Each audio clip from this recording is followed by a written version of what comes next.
AP cabinet సమావేశం ముగిసింది. ఈ సమావేశంలో కీలక అంశాలపై చర్చించారు. ధాన్యం కొనుగోలుకు 700 కోట్ల రూపాయలు రుణం తీసుకునేందుకు ఏపీ మార్క్ఫెడ్ కు ప్రభుత్వ హామీ ప్రతిపాదనపై ఈ సమావేశంలో చర్చించారు. ఇక మరో కీలక అంశంపైన భూములపై మంత్రుల కమిటీ ఏర్పాటు చేయాలని ఏపీ కేబినెట్ నిర్ణయించింది. దీంతో పాటుగా కడప జిల్లా సీకే దిన్నె మండలంలో AP industrial corridor infra corporation కు కేటాయించిన 2500 ఎకరాల బదిలీకి స్టాంపు డ్యూటీ మినహాయింపు ప్రతిపాదనపై కూడా కేబినెట్ లో చర్చించారు. గ్రామ వార్డు సచివాలయాల్లో రియల్ టైం గవర్నెన్స్ వ్యవస్థ ఏర్పాటుకు సంబంధించి కూడా చర్చించారు.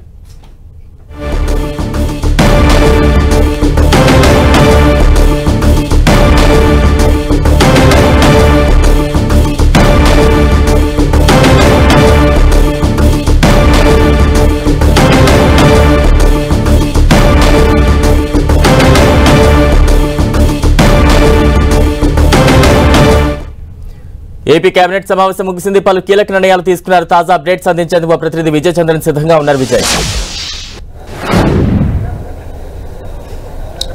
ఏపీ కేబినెట్ సమావేశంలో ఈరోజు ప్రధానంగా కొన్ని కీలకమైన అంశాల మీద నిర్ణయం తీసుకోవడం జరిగింది.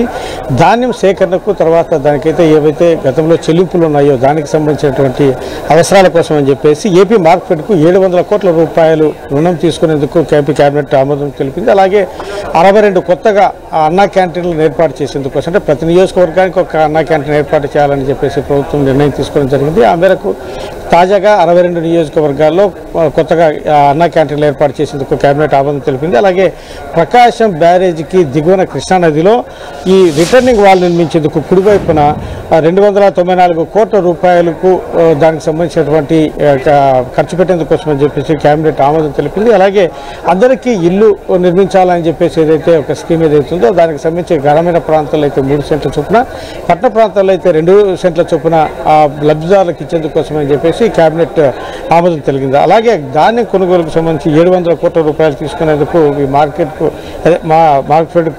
ఆమోదం తెలపడంతో పాటు గ్రామ వార్డు సచివాలయాలకు సంబంధించిన రేషనలైజేషన్కి సంబంధించినటువంటి దాని మీద కూడా కీలకమైనటువంటి చర్చ కేబినెట్ సమావేశం జరిగింది. గ్రామ వార్డు సచివాలయాల్లో రియల్ టైం గవర్నెన్స్ వ్యవస్థ ఏర్పాటు చేయాలని చెప్పేసి కేబినెట్లో నిర్ణయం తీసుకోవడం జరిగింది. అలాగే ఫెరో అలాయిస్ పరిశ్రమలకు ఎలక్ట్రిక్ డ్యూటీ టారిఫ్ తగ్గించాలా అని చెప్పేసి మినహాయింపు చేయాలా, లేకుంటే కనుక దాని స్థానంలో తగ్గింపు చేయాలా అని చెప్పేసి కేబినెట్లో చర్చ జరిగి దాని మీద ఒక తగ్గింపు నిర్ణయం తీసుకోవడం జరిగింది. అలాగే నాగావళి నది మీద గౌతులచ్చన్న తోటపల్లి బ్యారేజ్కు కుడి ఎడమల వైపున హైడ్రాలిక్ ప్రాజెక్ట్ నిర్మాణం చేయాలా అని చెప్పేసి ఏదైతే ప్రతిపాదన ఉందో దానికి కేబినెట్ ఆమోదం తెలిపింది. అలాగే కడప జిల్లా చింతకొమ్మ దిన్నె మండలంలో ఏపీ ఇండస్ట్రియల్ కారిడార్కు ఇన్ఫ్రా కార్పొరేషన్కు కేటాయించినటువంటి 2595 ఎకరాలకు సంబంధించినటువంటి భూమి ఏదైతుందో దానికి స్టాంపు డ్యూటీ మినహాయిస్తూ కేబినెట్ ఆమోదం తెలిపింది.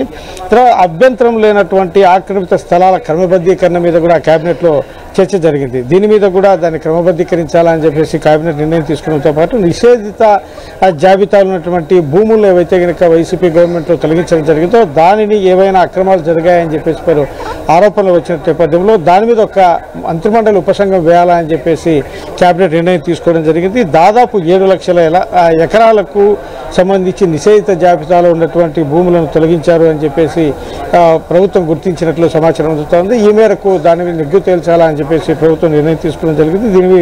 దీని మీద అధ్యయనం చేసి తర్వాత ఈ భూములను ఏం చేయాలనే దాని మీద కూడా కేబినెట్ సబ్ కమిటీ ఏదైతే అది ప్రభుత్వానికి నివేదిక ఇస్తుంది.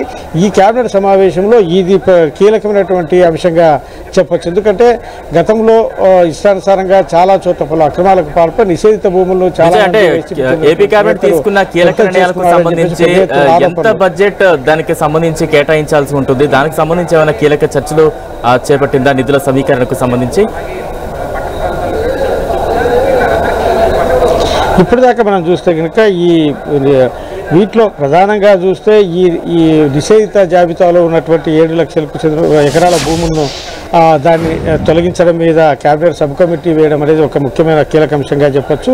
తర్వాత ఈ 295 కోట్ల రూపాయలకు సంబంధించిన కృష్ణానదికి ఈ రిటర్నింగ్ వాల్ కుడివైపు ఏదైతే కట్టాలనేదో దానికి, తర్వాత ఈ అప్పులకు సంబంధించి కూడా మనం ఇందాక చెప్పుకున్నట్లు ధాన్యం సేకరణకు సంబంధించి తర్వాత దానికి చెల్లింపులు దానికి సంబంధించి ఏదైతే కనుక ఖర్చు ఏదైతుందో ఏపీ మార్క్ మార్కెట్కి సంబంధించి 700 కోట్ల రూపాయల అప్పు తీసుకోవాలని చెప్పేసి అప్పు దానికి తీసుకునేందుకోసం దానికి అనుమతి ఇవ్వడం జరిగింది. అయితే ఇంకా 700 కోట్ల రూపాయలకు సంబంధించినటువంటి అప్పు ఎక్కడి నుంచి తీసుకోవాలి, దానికి సంబంధించిన షూరిటీ ఏమి పెట్టాలి అనేటువంటి విధి విధానాలు తర్వాత రానున్నాయని చెప్పొచ్చు. తర్వాత అందరికీ ఇల్లు అనే దానికి కూడా ప్రభుత్వానికి కొంత భారంగా పడుతుందని చెప్పొచ్చు. ఎందుకంటే ఇప్పుడు జగనన్న కాలనీలు ఇచ్చినటివి కాకుండా ఇప్పుడు మళ్ళా కొత్తగా గ్రామీణ ప్రాంతాల్లో అయితే 3 సెంట్లు, పట్టణ ప్రాంతాల్లో 2 సెంట్లు ఇవ్వాలంటే మళ్ళీ దానికి సంబంధించి ఖర్చు కూడా ఎక్కువ పెట్టాల్సినటువంటి ఉంటుంది. ఎందుకంటే భూముల కొనుగోలు కూడా చేయాల్సినటువంటి పరిస్థితి ఉంటుంది. ఎందుకంటే చాలా చోట్ల నివాసయోగ్యానికి అంటే టౌన్లకు దగ్గరలో ప్రభుత్వ భూములు లేని నేపథ్యంలో